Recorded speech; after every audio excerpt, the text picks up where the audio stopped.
This is the desert, a vast dry sea of barren plains, sand, and rugged mountains. A region which seldom knows rain and where few men or plants can live. All the continents have deserts, but the greatest of all is found in Africa, the Sahara Desert, a thinly settled wasteland. It is larger than the United States of America, yet in this vast Sahara, only about 3 million people live, fewer than in some large cities of Europe or the Americas. Over most of the Sahara, so little rain falls that only the hardiest of plants can survive. And in its heart, several years may pass between short cloudbursts. The Sahara has mountain ranges where peaks rise to a height of nearly 11,000 feet. And salty plains where distant layers of heated air reflect the sky in a mirage. Barren sands may reach for hundreds of miles with dunes 500 feet high. A rolling sea of sand where desert winds blow the constantly shifting waves, where nothing green can grow, and where neither man nor animal can live for long.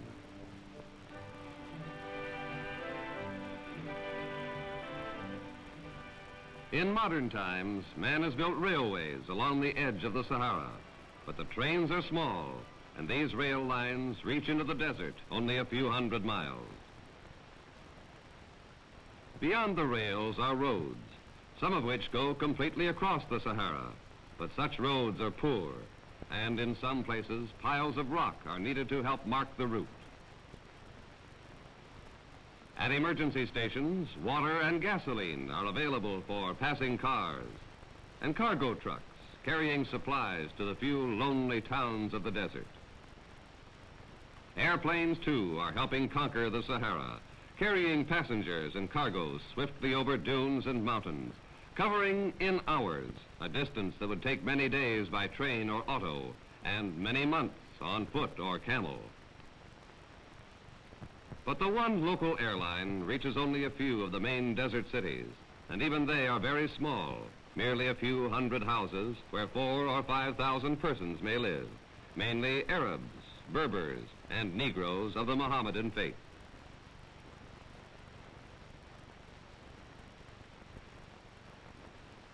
At such cities, there's usually a stream supplying farms and a palm grove. But still, in this barren land, wood is precious, and most houses are made of earth. The clay near a water hole is mixed with sand and patted into cakes. In drying, these cakes harden into bricks, which can be built into walls and smoothed over with plaster. Thick earth walls, whitened to reflect the sun, hold out the heat and make such desert dwellings comfortable. Overhanging rooms often change a street into a tunnel, but what is lost in light and air is gained in escape from the sun.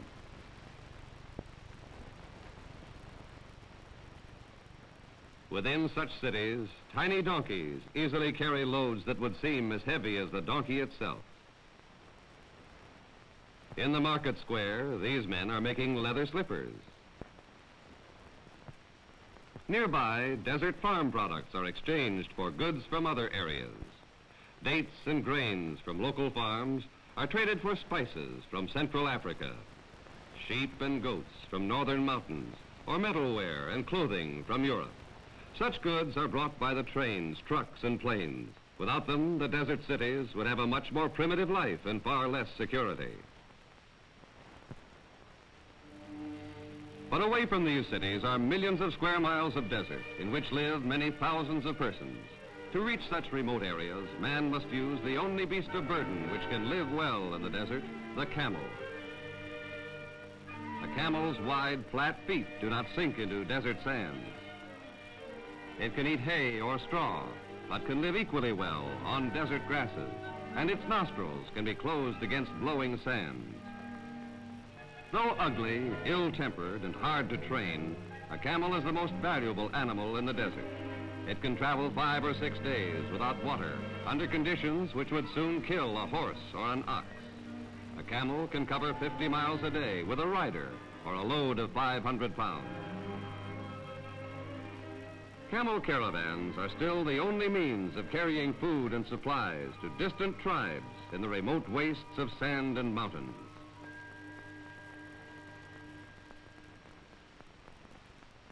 At the foot of mountain slopes, where occasional rains collect, there are sometimes grassy plains where goats or sheep can graze.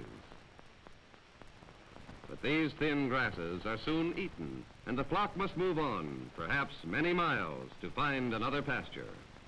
Those who tend such wandering flocks are called nomads, people with no permanent homes. A small caravan of camels may carry a family of nomads and all their belongings.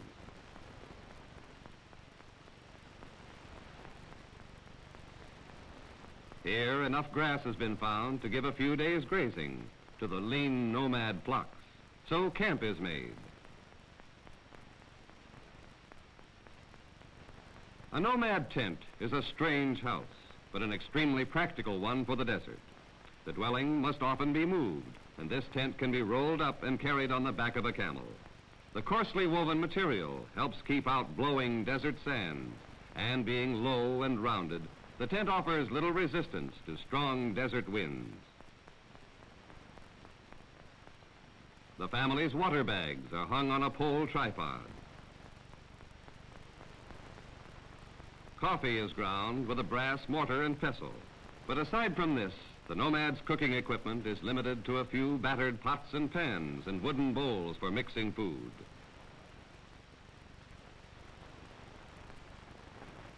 Wool from the flocks is carded between wooden paddles, in which hundreds of projecting nails comb the raw wool into parallel strands. These fibers are twisted to form a rude cord and are attached to a wooden bobbin. Spinning the bobbin tightens the woolen strands into yarn, which may be woven into blankets, tents, or clothing. The wealth of the nomad is in his flocks and the meat and wool which they produce.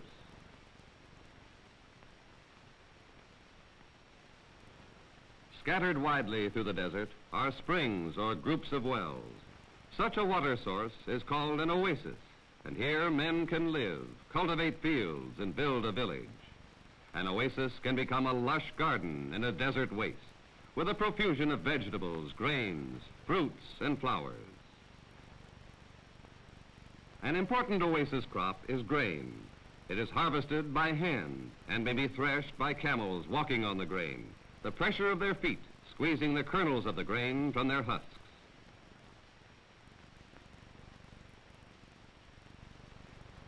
At such an oasis market as this, passing nomad tribes may stop to trade meat and woolens from their flocks for the fruits or grains of oasis farms. The palm tree is very important in the desert, and men have come to depend upon it for many things. In summer temperatures which may reach 130 degrees, a palm grove may be the only shade within many miles. Sahara dwellers have no coal, gas, or oil for fuel, but again the palm provides. Dead leaves are carefully gathered for fires. Without the palm, this man would have difficulty finding fuel for cooking. And without a palm's logs for rafters and palm leaves for covering, his mud house would be without a roof. Date palms even supply food. Among their leaves are clusters of flowers, to which boys climb, carrying the blossoms of other date palms. They sprinkle the pollen from the blossoms on this tree's flowers, which are then tied into bunches to hold the pollen. Natural pollination would produce a few dates, but to ensure a heavy crop, this additional hand pollination is necessary. In a few months, the seeds ripen into rich clusters of fruit. In this hot land, where there is neither ice nor electricity for refrigeration, very few foods can be stored, but energy-giving dates can be dried and kept indefinitely without refrigeration. Next to the farms of this oasis is a small gathering of mud houses. The number which can live in such a village depends upon the amount of food which can be raised on the nearby farms. For although an oasis may seem a pleasant place to live, even here man has a constant struggle with nature, the fight for water. The palms providing fuel and shelter, the food he eats, the water he needs to drink, his whole existence, may depend upon the slender thread of a tiny stream or well, which may dry up and take life with it. The source of such waters may be rainfall on mountain slopes hundreds of miles away. Such waters, seeping deep underground, may rise to the surface in a tiny spring, running as a stream for a few miles, then soaking into the desert, disappearing again.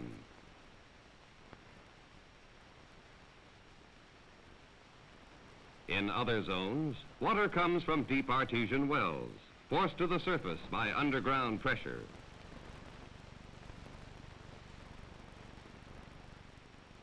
In some wells, fine sand may filter through spaces in the rock walls, collecting at the bottom. In time, this will stop the flow of water. The dangerous task of keeping such wells free of clogging sand falls to these brave well divers. Entering the well, a diver holds onto a guide rope which leads to the bottom. Then, understanding the hazards of such diving, says a lengthy prayer. An assistant brushes the flies away so they will not disturb the diver. Now ready, the diver fills his lungs and pulls himself to the bottom by means of the guide rope. Seconds lengthen into 3 long minutes before there's a swirl in the water and the exhausted man reappears, gasping for air. Assistants rub his shoulders to restore circulation. And the diver returns to a fire of palm branches to warm after the chilling depth. Now helpers pull a crude rope from the well.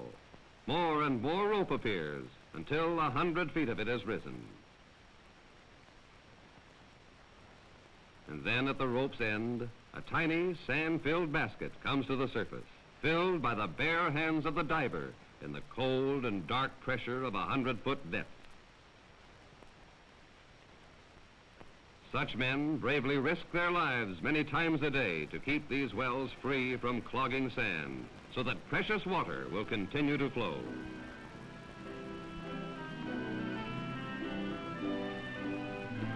Whether from clear artesian wells or from slime-covered pools, in the Sahara, water is life. Water, spreading across the thirsty desert, can raise crops and make this oasis green and habitable. But without water holes and oases, this would be a barren land where man could not live.